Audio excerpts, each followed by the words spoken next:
The morning sunlight filtered through the sheer curtains of Sarah's bedroom, casting a soft glow on the neatly made bed. At 38, Sarah had built a life that many would envy. A cozy home, a successful husband, and a teenage son who was the pride of her heart. Yet, as she stood by the window, sipping her lukewarm coffee, she couldn't shake the faint ache of something missing. It wasn't a glaring void, but rather a quiet, persistent whisper that had grown louder over the years. Mark, her husband of 18 years, was already gone for the day. His side of the bed was impeccably tidy, as though he had never slept there at all. At 40, Mark was the epitome of a man who had it all. A thriving career as a real estate agent, a charming smile that could disarm anyone, and a knack for making people feel at ease. But lately, his charm felt more like a mask, one that Sarah wasn't sure she could see behind anymore. Downstairs, Ethan, their 16-year-old son, was sprawled on the couch, scrolling through his phone. He was the spitting image of Mark, same dark hair, same sharp jawline, but his temperament was all Sarah.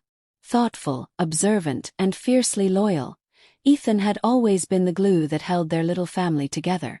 Lately, though, even he seemed to sense the growing distance between his parents. "Morning, Mom," Ethan greeted, not looking up from his phone. His voice was casual, but Sarah noticed the slight tension in his shoulders. "Morning, sweetheart," she replied, forcing a smile. "What's the plan for today?" Ethan shrugged. "Not much. Just homework, I guess." Sarah nodded, though her mind was elsewhere. She had noticed the way Mark's phone buzzed incessantly during dinner the night before, the way he had excused himself to take a call. His voice hushed and hurried. She had tried to brush it off, chalking it up to work stress, but the nagging doubt lingered. As the day unfolded, Sarah busied herself with household chores, trying to distract herself from the unease that gnawed at her. She folded laundry, dusted the shelves, and even attempted to bake a cake, something she hadn't done in years. But no matter how much she tried to focus, her thoughts kept drifting back to Mark. It was late afternoon when Ethan approached her, a hesitant smile on his face. "Hey Mom, I've got a surprise for you and Dad." Sarah raised an eyebrow, intrigued. "A surprise? What kind of surprise?" Ethan's grin widened. "It's a secret. But trust me, you're gonna love it." Before Sarah could press further, Ethan disappeared upstairs, leaving her both curious and slightly apprehensive. She couldn't remember the last time Mark had been genuinely excited about anything she or Ethan had planned. When Mark returned home that evening, he was his usual self, polite but distant.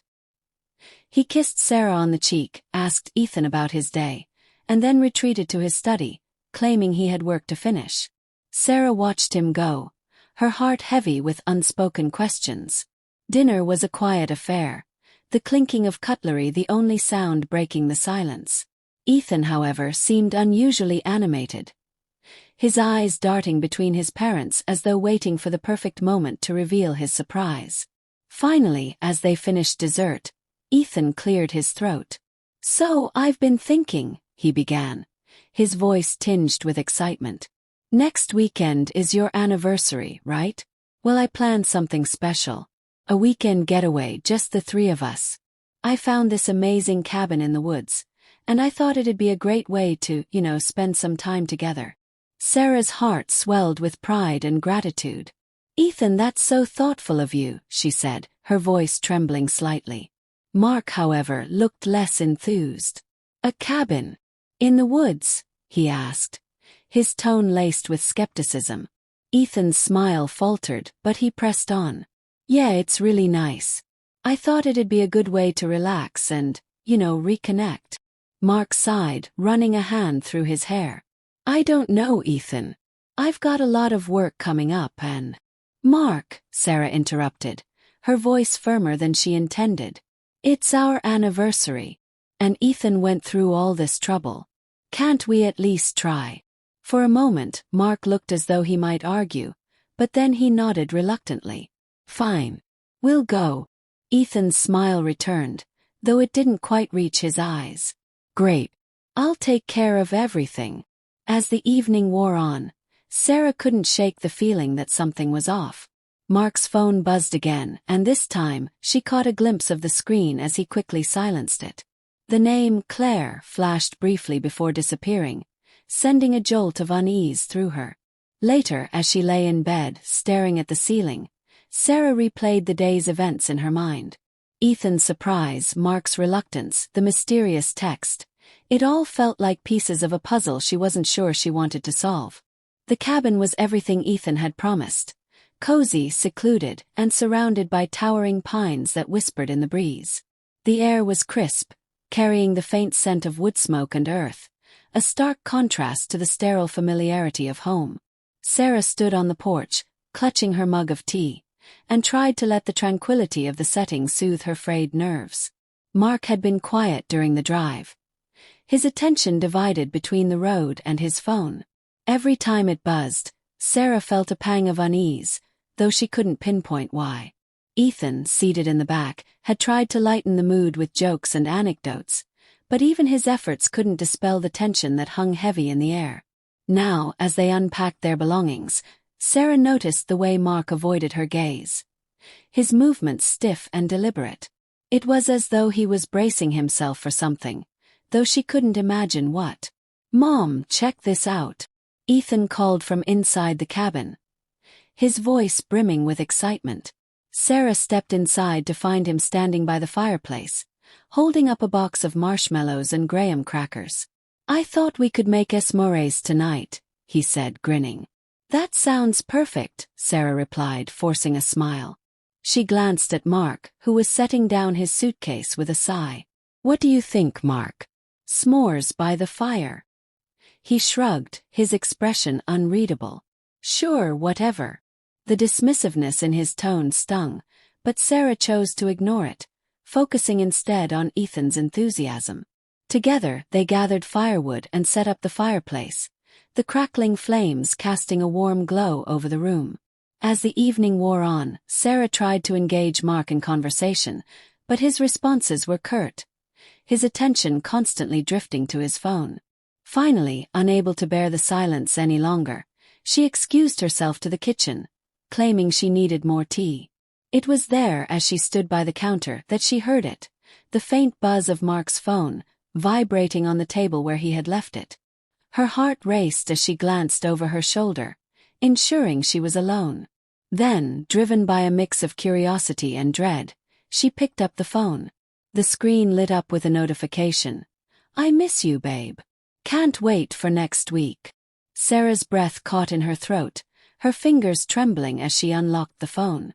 The password, their wedding date, felt like a cruel joke as she navigated to the messages.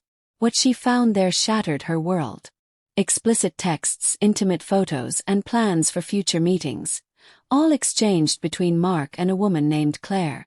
Sarah's vision blurred as she scrolled through the messages, each one a dagger to her heart. Claire was young, beautiful, and everything Sarah felt she wasn't. The sound of footsteps snapped her back to reality. She quickly locked the phone and placed it back on the table, her mind reeling. Mark entered the kitchen, his expression unreadable. "Everything okay?" he asked, his tone casual. Sarah forced a smile, though it felt like her face might crack under the strain. "Yeah, just needed a moment." Mark nodded, seemingly oblivious to her turmoil, and grabbed a bottle of water from the fridge. As he turned to leave, Sarah's resolve crumbled. "Mark," she said, her voice trembling, "we need to talk." He paused, his back to her, and for a moment she thought he might ignore her. Then he turned, his expression guarded.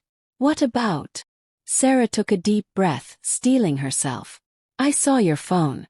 I know about Claire."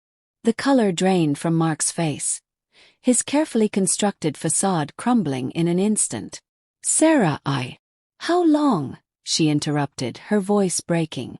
"How long has this been going on?" Mark hesitated, his gaze dropping to the floor. "A few months," he admitted, his voice barely above a whisper. The admission hit Sarah like a punch to the gut. "Months," she repeated, her voice rising. "And you didn't think to tell me? To end it?" Mark ran a hand through his hair, his frustration evident. I didn't know how to tell you, he said, his voice strained. I didn't want to hurt you. Well, you've done a great job of that, Sarah snapped, her anger boiling over. Do you have any idea how this feels? To find out that the man I've spent my life with has been lying to me. Mark's silence was deafening, his guilt written plainly on his face. Sarah wanted to scream, to demand answers, but the words caught in her throat. Instead, she turned and fled the kitchen, desperate to escape the suffocating weight of his betrayal. Ethan was still by the fireplace, his expression shifting from confusion to concern as he saw the tears streaming down Sarah's face. Mom, what's wrong? Sarah shook her head, unable to speak. She sank onto the couch, her body trembling as the reality of Mark's infidelity sank in. Ethan sat beside her, his arm around her shoulders, offering silent support. Mark appeared in the doorway, his face pale and drawn. Sarah, I'm sorry, he began, but she cut him off. Don't, she said, her voice cold. Just don't. The drive back home was suffocating. The silence in the car was thick, broken only by the hum of the engine and the occasional sniffle from Ethan, who sat in the back seat, staring out the window. Sarah gripped the steering wheel tightly, her knuckles white, her mind a whirlwind of emotions. Mark sat beside her, his face a mask of guilt and regret, though he dared not speak. Every mile felt like an eternity, the weight of his betrayal pressing down on them all. When they finally arrived home, Sarah wasted no time. She marched inside, her movements sharp and deliberate, while Mark lingered in the doorway, unsure of his place. Ethan followed his mother, his young face etched with confusion and pain. Mom, Ethan began, his voice trembling. What's going to happen now? Sarah paused, her heart breaking at the fear in her son's eyes. She knelt in front of him, placing her hands on his shoulders. I don't know, sweetheart, she admitted, her voice soft but steady. But no matter what happens, I want you to know that I love you. This isn't your fault, okay? Ethan nodded, though his tears betrayed his uncertainty. Sarah pulled him into a tight embrace, holding him as though she could shield him from the storm raging around them. Over the next few days, Sarah threw herself into action, determined to regain some semblance of control. She called Lisa, her best friend, who arrived within hours, armed with wine, tissues, and unwavering support. Together they sat at the kitchen table, the remnants of a half-eaten pizza between them, as Sarah poured out her heart. I just don't know what to do, Sarah confessed, her voice cracking. I feel like my entire life has been a lie. Lisa reached across the table, squeezing Sarah's hand. You're stronger than you think, she said firmly. You'll get through this. But you need to take care of yourself first. Have you thought about therapy? Sarah nodded, the idea both daunting and comforting. I think it might help. For me and Ethan. Meanwhile, Mark tried to bridge the chasm he had created.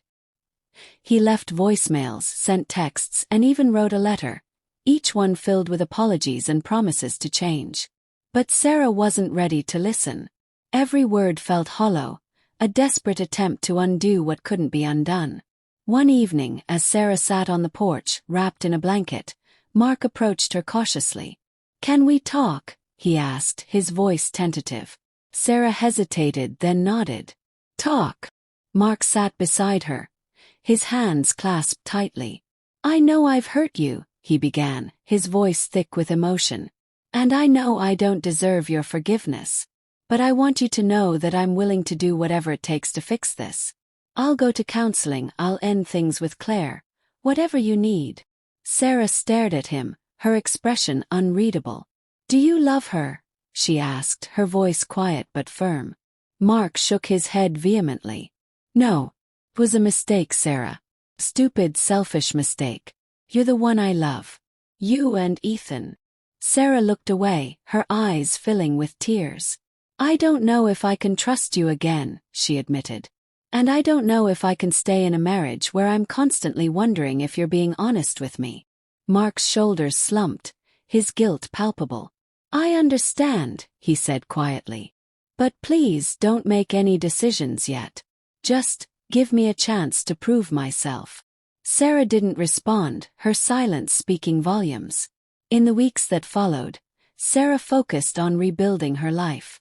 She started therapy, finding solace in the process of unpacking her emotions and rediscovering her self-worth. Ethan, too, began seeing a counselor, his resilience a testament to his strength.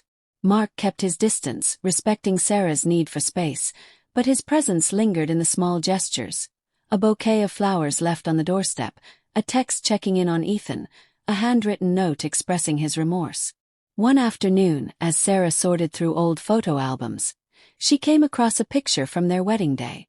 She and Mark stood together, their smiles radiant, their future stretching out before them like an open road.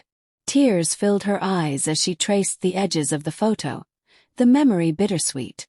Ethan found her there, his expression softening as he saw the photo. "You guys looked so happy," he said quietly. Sarah nodded, wiping her tears. "We were," she admitted. "But people change, Ethan. And sometimes, no matter how much you love someone, it's not enough to fix what's broken." Ethan sat beside her, his young face thoughtful. "Do you think you'll ever forgive him?" Sarah sighed, her heart heavy. "I don't know," she said honestly. "But I do know that I need to focus on us, on you and me. We're gonna be okay, Ethan. No matter what happens."